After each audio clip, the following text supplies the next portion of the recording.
località turistica di Rosolina Mare è in ginocchio. Praticamente da ieri sera c'è una pioggia incessante che non dà tregua. Al momento alle 15, in questo momento la registrazione del servizio sono le 15:44, ci sono moltissime strade allagate e molti stabilimenti balneari sono praticamente impraticabili. Sebbene confidiamo, speriamo che i danni non siano gravi, le immagini che arrivano lasciano pochi dubbi che qualche conseguenza purtroppo ci sarà. Il sindaco di Rosolina, Michele Grossato, aveva lanciato un'allerta, ma la pioggia continua senza sosta. Un affezionato frequentatore della località, il signor Gianella, che la frequenta da oltre 50 anni, dichiara di non ricordare un fenomeno del genere. Non ho mai visto un maltempo così intenso provenire dal mare e perdurare così a lungo. La spiaggia è fortemente danneggiata. La conta dei danni è ancora da fare, ma l'intero litorale di Rosolina è ancora sotto bombardamento e attualmente, ripeto, alle ore 15:45 non sembra esserci segno di miglioramento.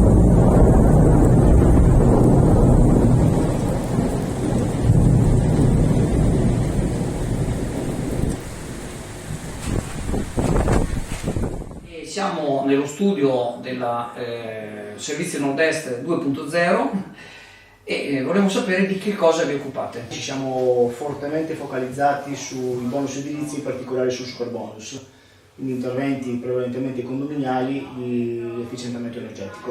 Il superbonus esiste ancora, fino al 31/12/2024 l'incentivo è stato ridotto al 70% e fino al 31/12/2025 è stato ridotto al 65%. Per maggiori informazioni su superbonus e agevolazioni fiscali per le ristrutturazioni edilizie, Servizi Nord-Est 2.0, via Bembo, Sottomarina di Chioggia, Venezia. Un acquazzone ieri e un altro oggi hanno mandato varie zone del territorio clodiense sotto l'acqua, facendo tornare alla memoria il megatubo che qualche problema probabilmente sarebbe riuscito a risolverlo. Il disagio non è stato solamente per quanto riguarda la zona Turatti, ieri, Navicella e Fossetta oggi, ma anche le frazioni hanno avuto i loro problemi. Una zona in particolar modo, Cabianca, alle case popolari, quale caditoie non sono ostruite come altrove, dove una pulizia potrebbe già fare la differenza, quale caditoie mancano completamente. Da anni i residenti le chiedono, come hanno chiesto migliorie che nel tempo sono state approntate. Le caditoie al momento non se ne parla e l'acqua piovana inzuppa il quartiere che attende anche l'asfaltatura. Tra i residenti ci si lamenta che quando si rientra in casa o si porta dentro fango e terra o ci si toglie le scarpe prima di accedere. Ci dicono di non rivolgerci ai social, esclama uno tra loro, ma di rivolgerci agli uffici deputati, utilizzando i contatti disponibili sul sito. Quando ci rivolgiamo ai social e al comparato di turno è perché la trafila l'abbiamo già fatta più volte e siamo sempre ai blocchi di partenza. AF Energia ci trovate in Viale Mediterraneo 135 a Sottomarina, dal lunedì al venerdì 8:30, 12:30, 14:30, 18:30. Offriamo il servizio luce, gas, prezzo fisso, prezzo variabile, telefonia, fibra o ADSL per famiglie, imprese e condomini. Qui da noi potete effettuare anche il pagamento delle vostre bollette a una commissione ridotta di 1,30 €. Buongiorno cari lettori, oggi vi parlo di una cosa ormai da un certo punto di vista trita e ritrita, il Covid. Abbiamo visto, qualcuno ha visto su giornali, su testate, un ritorno, un po' una ricrudescenza dei contagi. Cosa vuol dire? Andando a vedere un po' di dati, c'è un aumento dei contagi, un aumento delle ospedalizzazioni, eccetera. In Veneto e comunque in tutta la penisola. Pare si voglia anche rimettere l'obbligo in alcuni casi, tipo nelle case di cura o degli ospedali, della mascherina. Ora, io non voglio certo entrare nel merito delle polemiche vaccino sì, vaccino no, eccetera. Voglio solo ricordare che il Covid comunque è stato ed è tuttora una malattia che c'è, con cui dobbiamo imparare comunque a convivere, come facciamo con molte altre malattie, di cui non se ne parla perché siamo abituati, e che però merita una maggiore attenzione soprattutto per chi ha parenti, amici, conoscenti che sono esposti, che sono fragili, che hanno barriere immunitarie basse, che sono anziani. Quindi l'unica raccomandazione è non è stato un periodo della nostra vita particolare, strano, i divieti, i vaccini, eccetera.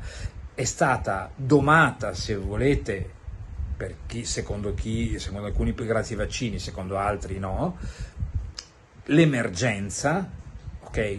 Adesso comunque ci troviamo una malattia con cui convivere, quindi per cortesia non abbassiamo troppo la guardia. Se abbiamo un parente anziano, usiamo le precauzioni che si usavano, non dico quello della mascherina sempre, ma di fare maggiore attenzione. Per la maggior parte delle persone si manifesta come un'influenza, con febbre, eccetera, ma per una persona con le barriere immunitarie basse può essere molto più grave. Quindi, vedendo anche quello che ha detto il Presidente della Regione Zaia e andando in giro a vedere un po' di testate, c'è un aumento, non siamo assolutamente in emergenza, ma c'è un aumento sensibile. Fate attenzione, dobbiamo convivere con un'altra malattia. Grazie.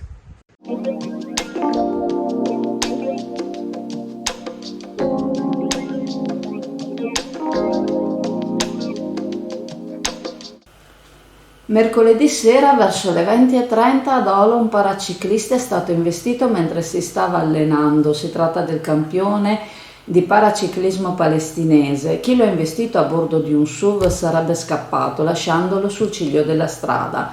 I carabinieri stanno continuando le indagini, in forse la partecipazione ai prossimi mondiali a Zurigo di paraciclismo anche per le condizioni in cui è stata ridotta la bicicletta. Interviene quindi il presidente della Regione Veneto Luca Zaia, che definisce l'omissione di soccorso un grave reato. Chi non si ferma a prestare soccorso alle vittime di un incidente in cui è coinvolto viene meno al senso civico e al codice penale. Si tratta comunque di delinquenti che Zaia si augura in questo caso decidano di autodenunciarsi, portando a un chiarimento sulle dinamiche dell'incidente. La conferma delle responsabilità e della volontarietà della fuga vorrebbe applicata la legge con rigore. Zaia propone che se dovesse servire sarebbe utile un inasprimento della pena.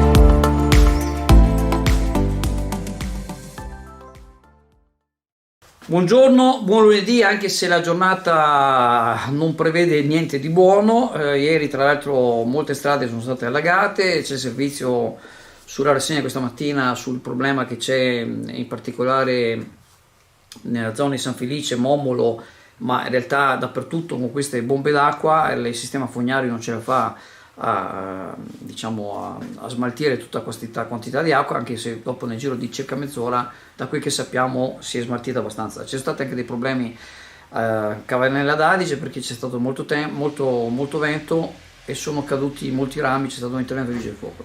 Detto questo, negli articoli di questa mattina ho dato un'occhiata veloce. Ce n'è uno sulla cronaca di Chioggia che mi ha un po' attirato l'attenzione ed è quello scritto dal giornalista Diego Degan sulla appunto della cronaca di Chioggia, che riporta alcuni interventi della signora Grifalconi di Isola Verde, che critica il sindaco perché il sindaco ha parlato del problema delle spiagge libere in riferimento a quei sei sembra che fossero nigeriani ubriachi che sabato hanno fatto la fine del mondo e con telefonini, una cosa indegna, praticamente minacciavano le forze dell'ordine col telefonino. Siamo arrivati a una situazione paradossale e questa praticamente dice che cosa c'entra se questi sei fanno così, non è detto che tutte le spiagge libere siano così, e poi parla di un diritto costituzionale. Allora mi viene un po' da ridere, perché non credo proprio che se c'è l'articolo della Costituzione, magari la signora Grifalconi ce lo faccia vedere. Sicuramente non c'è scritto che la Grifalconi deve avere la spiaggia libera e non credo neanche che sia garantito il discorso delle spiagge libere. Detto questo, per una volta, sono molto rare le volte, il sindaco ha perfettamente ragione. Io aggiungo una cosa in più, che sarebbe da eliminarle. Cioè, allora ho scoperto l'altro giorno, intervistando Giorgio Berlemo, presidente di Ascol, che a Jesolo c'è una deroga, mentre la legge regionale prevede il 20%, a Jesolo c'è il 10%. Quindi a Chioggia, visto che di fatto non possiamo garantire la sicurezza dei bagnini, la sicurezza dei bagnanti, perché ci sono soggetti come questo, le forze dell'ordine sono insufficienti, perché con 6 nigeriani, con tutto il rispetto dei nigeriani, ubriachi, ci vuole un battaglione di persone, perché non è che possono prendere e sparargli le gambe, devono tranquillizzarli, e insomma c'è tutta una situazione che in Italia veramente da questo punto di vista fa sorridere. Adesso tra gli articoli c'è tanto sulle carceri che sono piene, ma io penso che purtroppo il problema dell'ordine pubblico è che tanti sanno di non andare in carcere, perché se sapessero che comunque vanno dentro immediatamente probabilmente avremmo qualche problema meno. Detto questo, siccome nell'articolo mi sembra che c'è riferimento anche a alcuni consiglieri dell'opposizione, io ho sempre avuto rispetto delle minoranze, anche quando ero maggioranza, e ho avuto questo insegnamento, lo devo dire, dall'amministrazione Guarnieri. Io sono stato consigliere di opposizione in Forza Italia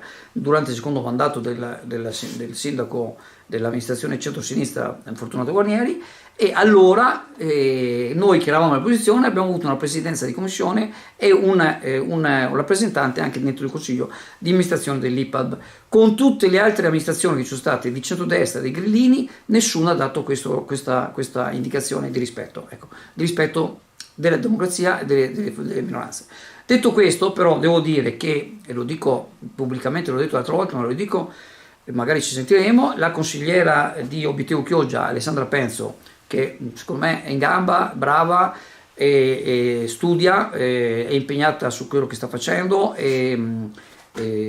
però devo dire che non è che sono sempre d'accordo su quello che dice. In questo caso, cara Alessandra, mi hai detto che ci sentiamo, ci faremo un confronto molto volentieri, stai difendendo un privilegio. La Grifalconi, che si utilizza il discorso delle spiagge libere, vuole difendere il suo privilegio di avere degli appartamenti a Isola Verde e di avere la possibilità, per chi va a affittare il suo appartamento, di avere la spiaggia libera vicino. Tra l'altro non è che non c'è più spiaggia libera a Isola Verde, c'è lo stesso, è leggermente più distante. Gli operatori balneari di Isola Verde sono veramente in difficoltà, quindi la storia di dire riducete il canone è una sciocchezza. Sì, lo prevederà anche la legge, non metto in dubbio, ma per un operatore che ha un fazzoletto di spiaggia e che il mare gliela porta via, avere la possibilità di mettere altri 10 ombrelloni vuol dire salvare il conto economico. Quindi, cara Alessandra, te lo dico pubblicamente, non difendi, diciamo,